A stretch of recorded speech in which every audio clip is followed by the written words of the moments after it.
شلون يا جاهل تحكي على الوليد وانت تدري الباري فارض ابو علي. شلون يا جاهل تحكي على الوليد وانت تدري الباري فارض ابو علي.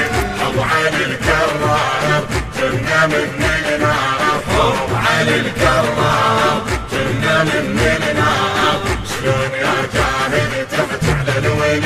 تدري ليش اسم الوصف اذاني؟ تدري ليش اسم الوصف اذاني؟ لان هو على الصلاة دلاني، علي من بعد الرسول الثاني. لا تقل لي اما وسفياني. تدري ليش اسم الوصف اذاني؟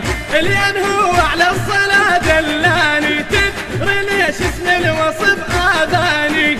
لان هو على الصلاة دلاني. علي من بعد الرسول الثاني، علي من بعد الرسول الثاني. لا تقل لي اما وسفياني، صح احلال الدنيا ما قالها بلي. شلون يا جاهل تحكي على الولي؟ شلون يا جاهل تحكي على الولي وانت تدري الباري فارض ابو علي. شلون يا جاهل تحكي على الولي وانت تدري الباري فارض ابو علي. ابو علي الكرار جنة من النار، ابو علي الكرار